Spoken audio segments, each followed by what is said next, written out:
This is teamLab Botanical Garden Osaka, a teamLab exhibit in a public park, only open at night. Most people know teamLab for their indoor exhibits in Tokyo and now in Kyoto, but this one is different. teamLab Botanical Garden Osaka is a permanent outdoor night exhibit built inside Nagai Park, one of the biggest parks in Osaka. It opened in 2022, and instead of being inside a building, all of the art is spread across a real botanical garden. Trees, lakes, paths, and open space with digital art layered on top. So instead of walking through rooms, you're walking through a park that has been transformed into a glowing and sometimes interactive space. To get there, you'll need to travel to Nagai Park in southern Osaka. You get here by taking the metro to Nagai Station and walking. Tickets are around 1,800 yen, which is much cheaper than most teamLab experiences in Japan. We're on our way to the teamLab Botanical Garden in Osaka. It only opens at night, so we've just gotten off the train. Actually, the second you get off the train, you can see the sign showing you it's just straight ahead. And you can see just over here that this is the train station you want to come from, which is called Nagai. So Nagai Park is a park during the day, and then at night it becomes the teamLab exhibit, which is a permanent exhibition. And we're just gonna walk over. It's like a 5 or 6 minute walk over. But I think the big question is it worth coming to? Because we just went to the new Kyoto Biovortex and it was amazing. It was incredible. It was so good. It was so big. And this one is more like a walk in a garden, I think. So I'm curious to see what that's going to be like. In the past, we've also been to the teamLab Planets and Borderless in Tokyo. So and this they is, each have their own vibe. Yeah, they each do have their own vibe and environment, but this is the last teamLab in Japan for us to visit. I'm just curious if it's worth it, what it's like. So we will find out. The experience is spread across different zones in the botanical garden. You'll walk past glowing trees, ones that change lights as a person approaches, floating orbs on the surface of the water, and bulb sculptures that respond when you touch them, affecting all of the bulbs around. When you touch the little ovoids, they all affect each other.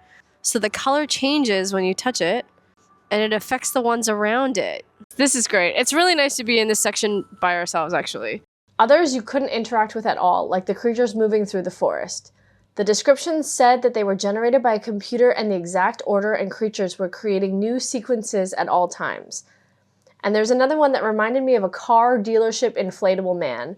There was a small forest of wind-blown art pieces. I did really like how it was in a garden. You're sometimes standing on dirt paths, playing with giant balloons and orbs that change colors and play sounds, but I didn't feel like the natural environment is part of the exhibit. Sure, there's trees, but the focal point is the lighting and objects brought in.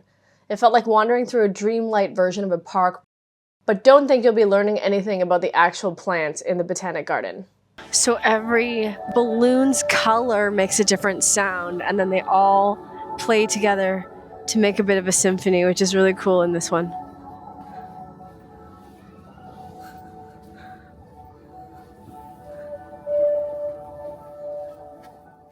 Compared to the crowds in Osaka, though, this was a very peaceful experience.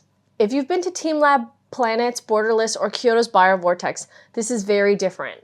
Those are dense, immersive room-to-room experiences.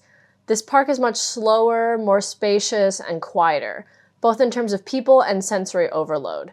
There were no mirrors or huge projection falls. It feels more like you're wandering in a lit-up park. I think the one at teamLabs in Kyoto, they didn't do this. They didn't change colors like this, so this is different and unique, even though I felt like we saw very similar looking structures before. You'll probably love it if you like calm, atmospheric experiences and enjoy walking outdoors at night.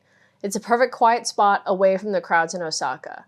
But comparing it to the other teamLab exhibits, I enjoyed having the space and quiet to play with the interactive objects, but it was much more subtle and some of the exhibit spaces felt underwhelming, like this lit up grass that changes colors when you walk through it.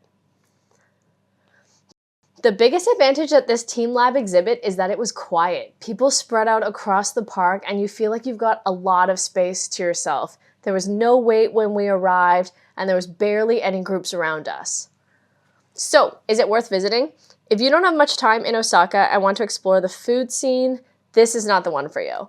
But if you're looking for some peace away from the Osaka crowds, it's very different than anything else you'll do in Osaka.